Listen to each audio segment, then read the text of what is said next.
안녕하십니까, 헬리오스입니다. 오늘은 우리나라 최근 계속 대통령 선거 때마다 나오는 공약인 부동산 가격을 안정화가 왜 안 되는지에 대해서 이야기를 해보고자 합니다. 첫 번째로 우리나라는 기본적으로 자유시장 경제를 도입하고 있습니다. 자유시장 경제에서 어떤 물건의 가격이 형성되는 원리는 수요와 공급에 의해서 형성이 됩니다. 하지만 이런 수요 공급에 대한 부분에서 약간의 왜곡이 일어나는 포인트가 있습니다. 그것은 뭐냐면 시장의 독과점이 있고요. 또 하나는 세금과 관련된 부분입니다. 그런 정부의 개입 혹은 시장의 독과점을 통해서 그 가격이 조정을 시키고자 하는 그런 형태의 정책들을 펼치고 있는 건데요. 기본적으로 이런 수요가 계속해서 있는 상황에서 공급이 늘어나지 않는다라고 한다면 그것은 계속해서 그 가격은 올라갈 수밖에 없는 겁니다. 사실 우리나라의 주택이라고 하는 것은, 주택의 가격, 부동산 가격이라고 하는 것은 기본적으로 부동산의 공급은 늘면 자연스럽게 해결이 될 것으로 보여지지만 어떤 지역마다 사람이 살고 싶은 지역과 살고 싶지 않은 지역으로 나누어지죠. 예를 들면 지금 강원도 저기 대관령에 고생지 농업을 하는 곳에 한 10만 단지 정도의 아파트를 짓는다라고 한번 해보겠습니다. 그래가지고 서울에 있는 사람들을 보고 거기 가서 살라 그러면 살겠습니까? 예, 위치적인 접근성과 그 지역의 가치 등이 같이 조합되어져서 수요와 공급이라고 하는 것이 맞물려 돌아가게 되는 것이 현재의 상황입니다. 사실 지금 가장 뜨겁게 부동산 가격이 가장 높게 형성되고 있는 지역은 흔히 강남 상구라고 불리는 강남, 서초, 송파라고 하는 이 지역일 겁니다. 이 지역은 예전부터 그런 학군의 우수성과 그 다음에 여러 가지 접근성 등을 통해서 굉장히 많이 사람들이 살고 싶어하는 동네가 되었고, 덕분에 부동산에 대한 수요는 언제나 넘쳐나고, 마지막으로 공급은 새로 지을 땅이 없어요. 사실 지금 크게 재개발을 하지 않은 이상 새로 지을 땅이 마땅치 않기 때문에 공급은 자연히 줄어들게 되는 상황, 당연히 올라갈 수밖에 없는 형태입니다. 근데 여기서 이제 이런 식으로 작용을 하는 거예요. 부동산 가격을 잡는다라고 하는 것은 결국 뭘 하는 거냐면 부동산 가격 자체가 작지 않지 않습니까? 부동산이 적은 금액으로 살 수 있는 집이라고 하는 게 요즘 강남에 아파트 30평대 아파트가 한 10억에서 15억, 이것도 되게 그냥 평범한 아파트, 그 정도로 알고 있습니다. 훨씬 더 평당 1억 하는 아파트도 제가 있는 걸로 알고 있습니다. 이런 상황에서 가장 첫 번째라는 건 대출을 어렵게 만들어 버리는 겁니다. 정부에서 취하는 가장 첫 번째가 대출을 어렵게 만드는 거예요.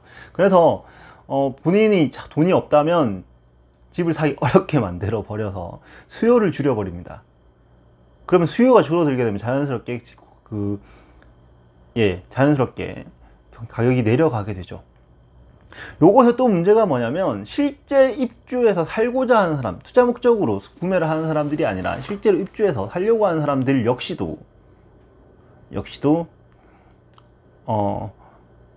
대출을 받기 힘들어서 자기 집을 마련하기 어렵게 되는 겁니다. 물론 강남 상구는 좀 특수 지역으로 해가지고 대출이 더 어렵게 되어 있긴 해요. 그건 일단 차치하고요. 두 번째로 얘기하고 싶은 거는 세금, 그러니까 2주택 이상에 대한 세금을 과도하게 물리고 취득세 등을 과도하게 물려서 수요를 줄이는 겁니다. 그렇게 해서 수요를 줄여서 부동산 가격을 안정화시키겠다는 생각을 하고 있는 형태가 우리나라 정부들에서 늘상 취하는 형태의 부동산 정책이에요. 결국엔 대출 규제와 세금 올리기, 이 둘 이상을 할 수가 없습니다. 근데 이걸 억지로 하고 있는 거죠. 억지로 그것을 조정하는 과정이라고 보시면 됩니다. 이렇다라고 한다면 이것이 과연 의미 있는 짓일까? 대한 부분은 항상 의문입니다. 그리고 또 하나는 그리고 결정적으로 공급을 늘릴 수 있는 방향에 대해서는 고민을 거의 하지 않아요. 물론 늘릴 수 없는 지역들도 분명히 있습니다. 지역적으로 이미 포화 상태에 있거나 해서 더 주택을 지을 수 있는 땅이 없는 경우도 충분히 있을 수 있죠. 하지만 공급에 대한 부분은 건드리지 못합니다. 예. 그건 국가 정책으로 건드리기가 굉장히 힘들어요. 왜냐하면 돈이 그만큼 더 많이 투자가 돼야 되는 부분이죠. 국가 정책적으로 공급을 늘릴 수 있는 유일한 방법은 LH에서 아파트를 더 지어서 분양을 하는 방식인 겁니다. 예. 예. 그러면 이게 엘사가 되겠죠. 이게 진짜 오랜만에 들으니까 저희 처음 들었을 때 딱 했는데 아이들끼리 LH 아파트, 주공 아파트 사는 친구들은 보고 엘사라고 한답니다. 엘사. 예. 그런 걸로 해서 애들도 또 계층을 나누고 이렇게 하고 있나 봐요. 여튼 주공 아파트를 통해서 하는 거 말고는, LH 아파트 말고는 지금 사실 사기업에 대해서 정부가 그렇게 강력하게 드라이브를 걸 수가 없죠. 미분양 사태가 나왔을 때 정부가 책임질 수 없기 때문에 그렇습니다.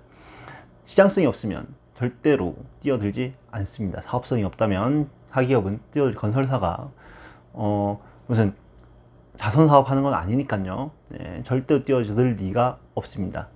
네, 여기서 한 가지 더요. 과연 우리나라 모든 그 부동산 시장을, 부동산 가격을 잡겠다고 했던 그 모든 정부들은 과연 부동산 시장 가격 안정화가 되는 것에 가격 안정화되는 것을 좋아할까? 네, 좋아할까에 대한 부분을 한번 얘기를 해보도록 하겠습니다. 이게 가장 결정적으로 우리나라 부동산 가격이 잡히지 않는, 안정화되지 않는 가장 결정적인 이유라고 생각합니다. 모든 정부는 절대로 부동산 가격을 안정화시킬 마음이 없습니다. 강력한 제재 조치를 취했던 문재인 정부 역시도 그것을 통해서 이 부분이 위협을 받는다라고 한다면 그걸 철회할 겁니다. 혹은 그렇게 해도 이 부분이 위협받지 않는다는 확신이 있었기 때문에 그렇게 하는 겁니다. 자, GDP라고 하는 것이 있습니다.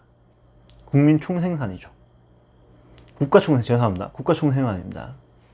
국가 총생산입니다. 그 GDP 항목에 부동산 가격이 들어가 있습니다.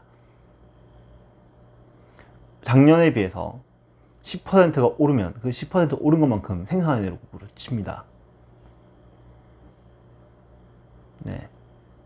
그러면 우리나라 같은 경우는 부동산 가격이 만약 10% 오르면 한 GDP 성장률이 한 1% 내외는 그걸로 잡아먹을 수 있습니다. 경제를 성장시켰다라고 하는, 경제가 지금 성장 중이다라고 하는 가장 결정적으로 보는 게요, GDP 성장률입니다. 2.3%, 3.3% 경제 성장률이라고 하는 그 포인트가 GDP가 전년 대비해서 2.3% 증가했다, 3.3% 증가했다라고 하는 포인트입니다. 그렇기 때문에 부동산 가격이 뛰면 뛸수록 경제적인 효과가, 경제적으로 성장했다라고 하는 것이 보여지기가 훨씬 수월합니다. 그쵸? 예. 이게 핵심이에요. 만약에 경제가 지금과 같이 굉장히 어려운 시점을 가고 있다라고 하면 부동산을 안정화시키겠다는 그런 규제 조치들을 하나씩 풀 겁니다. 지금 당장 대출에 대해서 굉장히 많이 열어두고 있죠. 뭐 여러 가지 이유를 들고 있지만 하고 있습니다. 사실 돈이 돌아야 경제가 돌고 경제가 활성화가 되고 그래야지 경제 성장이 일어나는 거기 때문에 어쩔 수 없는 조치라고 저는 생각을 합니다. 그러니까 누가 대통령이어서 이렇게 할 수밖에 없어요, 지금. 예.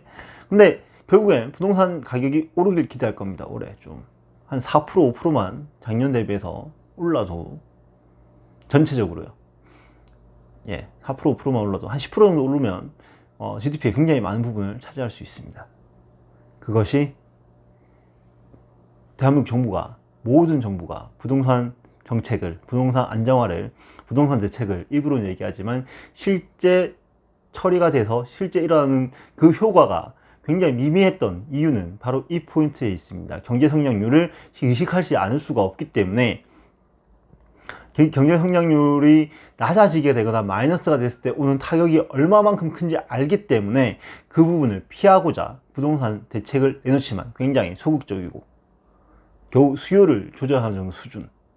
수요를 조정할 수 있다라고 하더라도 그것을 감수하고 또 집을 사는 수요들은 또 계속 존재할 수밖에 없기 때문에 그것을 100% 완벽한 대책이라고 할 수 없는 이유겠죠.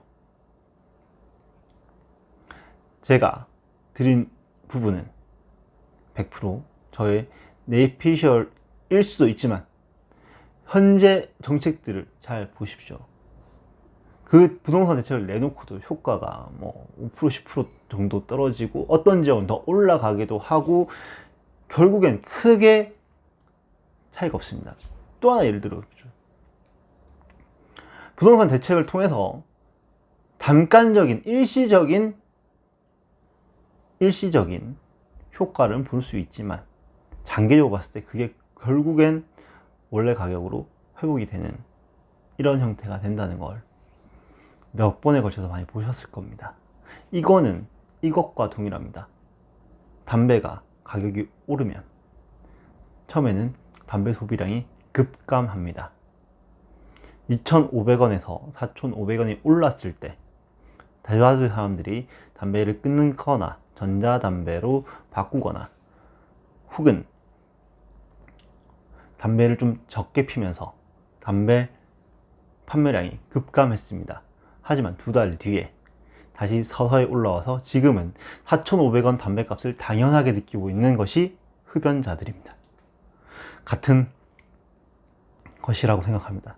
처음에 세금이 올라가고 대출이 안 되던 것들 때문에 투자 심리가 혹은 집을 살려고 하는 그런 수요 심리가 위축되었더라도 그것이 1년, 2년 지나면 그것에 대해서 둔감해지고 결국엔 살려고 하는 사람들은 다시 그 수요가 그대로 일어나게 된다는 겁니다. 결국엔 이 나라 정부는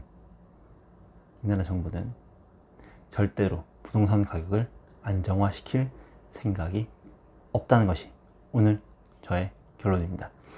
오늘은 여기까지 하도록 하겠습니다. 지금까지 저는 헬리오스였습니다. 오늘도 역시나 건강하시고요. 저도 지금까지 제 영상을 봐주셔서 너무 감사합니다. 좋은 하루 보내십시오. 감사합니다.